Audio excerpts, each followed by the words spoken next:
E hoje eu gostaria de falar sobre um tipo completamente diferente de fidelidade. Para isso, começando, para pensar um pouquinho nas nossas vidas, nas experiências que a gente teve ao longo das nossas vidas. A gente já teve experiência com relação à fidelidade e à confiança em relacionamentos. E muitas vezes essas experiências não são positivas. E elas acabam afetando o conceito que a gente tem de confiança, de fidelidade, de lealdade e de cuidado. A gente passa por algumas situações com os nossos relacionamentos com pessoas, experiências negativas que afetam isso. E isso pode acontecer com pessoas próximas e que a gente conhece há muitos anos, mas também pode acontecer com pessoas que a gente acaba de conhecer, que a gente está começando a conhecer.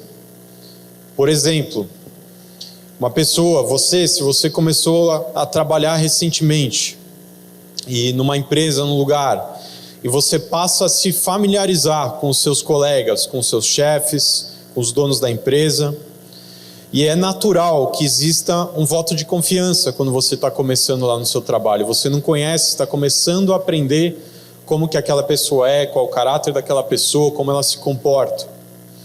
E você pede ajuda, você faz a sua parte no trabalho, esperando que os demais façam a deles. Mas uma coisa você pode ter certeza, que em algum momento, algum deles vai falhar com você. Em algum momento, alguém vai querer passar a perna em você, vai falar mal de você para o seu chefe. E talvez por ser alguém que você acabou de conhecer, você vai deixar isso de lado, vai passar rápido, você vai assimilar isso rapidamente e você já vai saber como se comportar com aquela pessoa, como colocar limites, o que você vai poder confiar para ela ou não. Isso sempre vai acontecer em qualquer ambiente de trabalho. E isso é fácil porque é aquele momento que você está começando a conhecer uma pessoa. Mas a gente também, aqui dentro da igreja, eu sei que a gente tem muitos casos também de pessoas, casos um pouquinho diferentes, em que você já conhece algumas pessoas. E, por exemplo, anos depois de você conhecer, já ter um relacionamento, você decide formar uma sociedade no trabalho, por exemplo. Você vai lá e cria uma empresa junto com uma pessoa, duas pessoas. E para se formar essa sociedade, há necessidade que as pessoas se conheçam e tenham um mínimo de confiança um no outro para montarem um negócio junto. Mas, ao longo do tempo, começam as quebras de confiança, e às vezes com coisas pequenininhas, que podem ser pequenas, pequenininhas, ou até coisas maiores, mais relevantes, desvios, sujar o nome, não honrar compromissos e assim por diante. Isso acontece dentro de sociedades. Isso acontece no ambiente de trabalho novo, isso acontece numa sociedade que você conhece a pessoa há décadas. Isso vai acontecer também em amizade, em relacionamento pais com filhos. Existe também essa quebra de confiança, quebra de fidelidade, lealdade, em namoros, em casamentos e assim por diante. E com isso, um conceito fundamental da gente ter nas nossas vidas, que é fidelidade, lealdade, confiança, esse conceito acaba sendo manchado pelas experiências que a gente enfrenta. Algo que era para ser puro e constante no nosso coração, por essas experiências, seja com pessoas que a gente acabou de conhecer, ou pessoas próximas ou muito próximas, a gente acaba deixando contaminar o conceito de fidelidade. Isso é comum, não deveria ser natural, mas é comum, porque a natureza humana corre para a infidelidade, igreja. A natureza humana, nós como homens e mulheres, a nossa carne clama por infidelidade para correr para isso. E se uma pessoa não tem um encontro com Deus, ou no limite, não tem uma educação com princípios dentro da sua casa, ela vai ser desleal, vai ser infiel e vai quebrar os votos de confiança, porque isso está dentro da natureza pecadora do homem. Mas não deveria ser assim, porque existe uma fidelidade completamente diferente de todas essas que eu falei, igreja. Em 2 Timóteo 2, o apóstolo Paulo está ensinando sobre fidelidade para o discípulo dele, Timóteo. E ele está falando nós com Deus. Ele fala: se nós morrermos com Ele, nós também viveremos. Se nós perseverarmos com Deus, nós vamos reinar com Deus. Mas se nós negarmos a Deus, Ele vai nos negar. E ele termina falando: se nós formos infiéis, Ele permanecerá fiel, porque Ele não pode negar a si mesmo. Eu vou repetir. O apóstolo Paulo fala para o discípulo dele, ensinando sobre fidelidade. Ele fala: se nós formos infiéis, porque o apóstolo Paulo sabia da natureza pecadora do homem, se nós formos infiéis, mesmo assim Deus permanecerá fiel, porque Deus não pode negar a si mesmo. Ele estava ensinando para Timóteo que Deus é pura fidelidade, Deus é confiança, Deus é lealdade, Deus é compromisso, Deus é fidelidade. E mesmo que a gente não seja, Deus vai ser sempre fiel. Posso ouvir amém? E muitas vezes a gente deixa a nossa falta de confiança em homens, por essas experiências negativas da nossa vida, a gente deixa isso afetar a nossa confiança em Deus.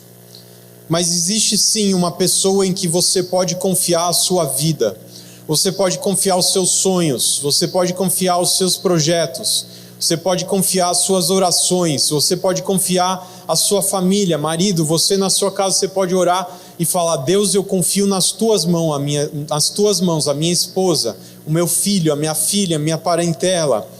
Você pode confiar para Deus os seus medos, os seus desafios, as suas dificuldades, as suas derrotas, as suas vitórias.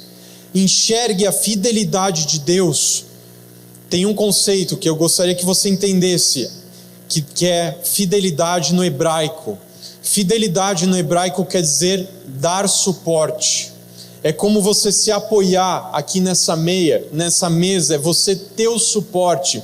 Isso é o significado da fidelidade de Deus. É como se você ter um lugar para você se apoiar. Quando você tiver para cair, você se apoia na fidelidade de Deus, igreja. E como que funciona isso? Qual que é o ciclo para a gente aprender como Deus é fiel?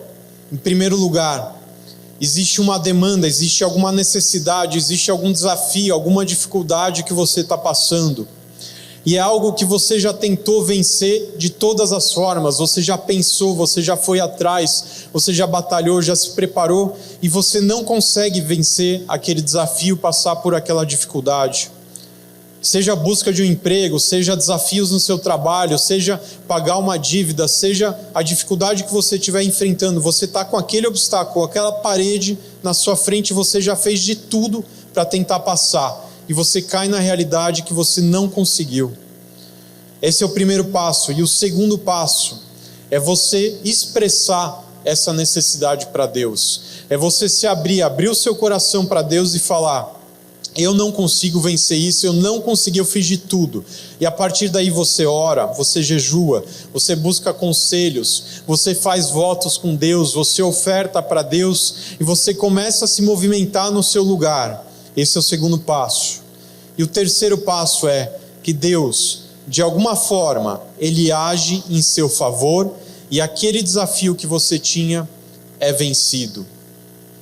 E o quarto passo é: a partir desse momento você começa a entender o que é a fidelidade de Deus, o quanto Deus é fiel a você, o quanto Ele é leal e quanto que quando Ele assume um compromisso, quando Ele ouve sua oração e responde, Ele vai responder e você aprende a confiar nele. É você fazer tudo o que você pode e não consegue, é você abrir o seu coração para Deus, Deus agir e você confiar nele. A fidelidade de Deus é completamente diferente da nossa, igreja. A natureza de Deus impede Ele de não ser fiel no que Ele fala, no que Ele promete. Que, como eu disse, Deus é pura fidelidade. E a gente poderia repassar como Deus pode ser fiel em muitas áreas. Isso porque a Bíblia não diz que Deus vai ser fiel com você em temas espirituais. A Bíblia não fala só que Deus vai ser fiel com você com relação à sua família. A Bíblia fala que Deus é fiel e ponto.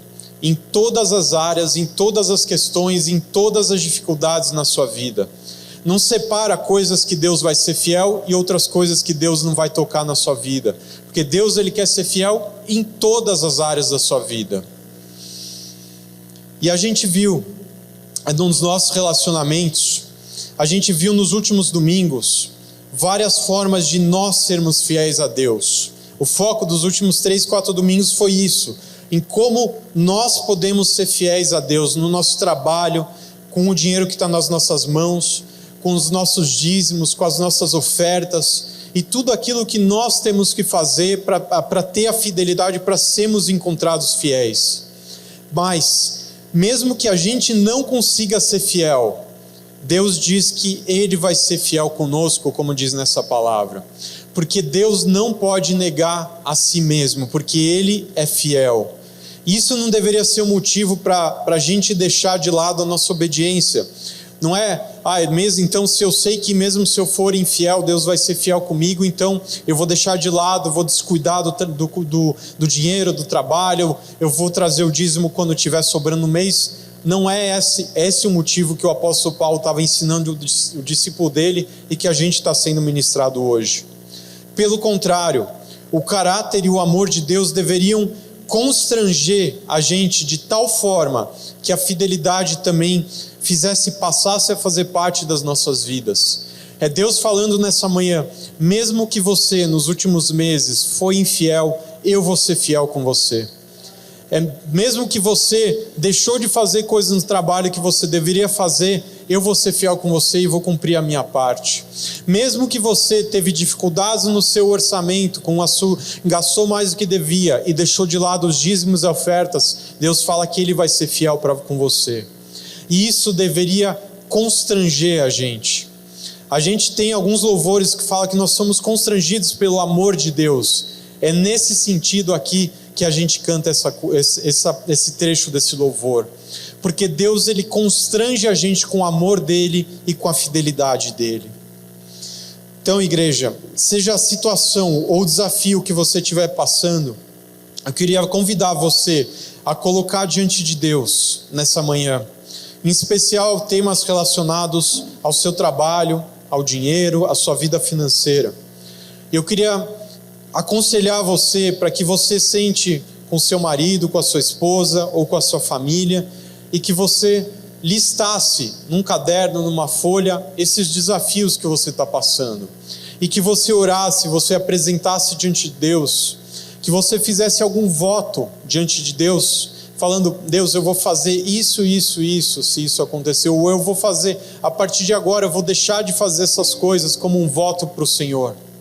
Você pode nessa manhã também fazer uma oferta diante de Deus em cima dessa palavra, falando: Deus, eu tenho sido infiel, mas eu quero curar a minha infidelidade, eu quero ver a tua fidelidade na minha vida. Eu falo isso de você anotar, de você se posicionar, de você conversar dentro de casa, porque em alguns dias, algumas semanas, ao longo desse ano, você vai poder voltar onde você escreveu e você vai poder grifar tudo aquilo que Deus vai ter te respondido. Você vai aprender que sim, existe uma pessoa em quem você pode confiar. É diferente daquela pessoa com quem você se decepcionou lá no seu trabalho, o sócio que você brigou, o funcionário que, apesar de tudo que você fez, ele entrou com um processo contra você, ou aquele familiar que falou mal, que se posicionou. É diferente de todas essas situações que a gente passou. Deus é alguém que a gente pode se apoiar. É alguém que dá suporte para as nossas vidas. É alguém que dá suporte para você na sua vida profissional, na sua vida financeira, no seu casamento com os seus filhos.